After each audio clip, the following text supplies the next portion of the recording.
Early history. Daventry is overlooked by the 653-foot-high Borough Hill on the eastern edge of the town.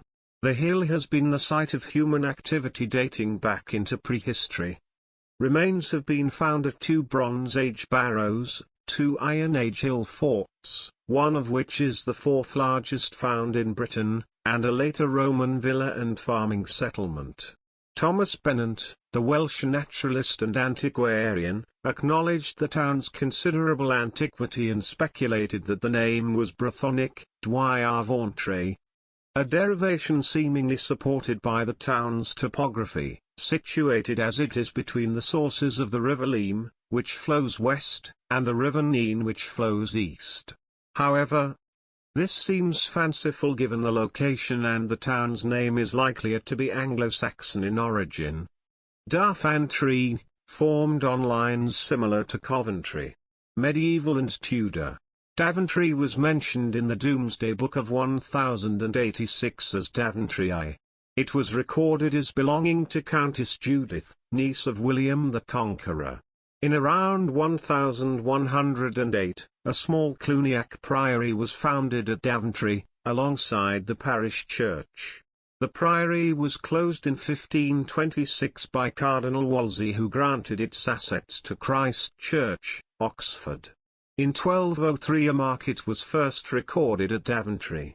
The market benefited from Daventry's location upon the main road linking the important city of Coventry with Watling Street, which was the main route from the Midlands to London, which brought in much passing trade.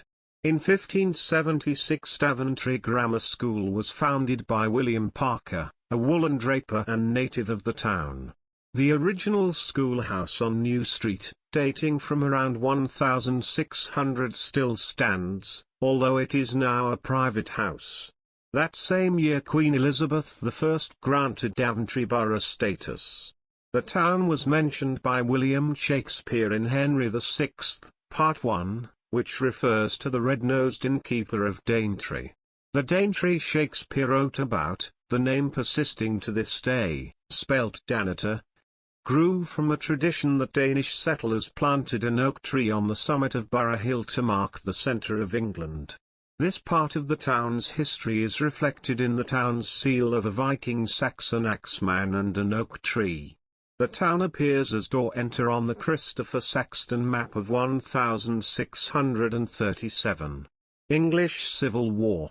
During the English Civil War, the army of King Charles I stayed at Daventry in 1645 after storming the parliamentary garrison at Leicester and on its way to relieve the siege of Oxford. The Royalist army, made up of 5,000 foot and as many horse, camped on Borough Hill while Charles went hunting in the nearby forests.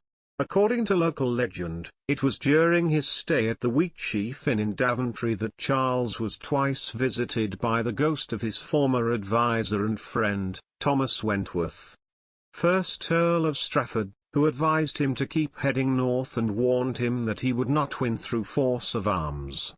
However, Parliament's newly formed New Model Army, led by Sir Thomas Fairfax, was marching north from besieging Oxford after being instructed to engage the King's main army. Fairfax's leading detachments of horse clashed with Royalist outposts near Daventry on the 12th of June, alerting the King to the presence of the Parliamentary army.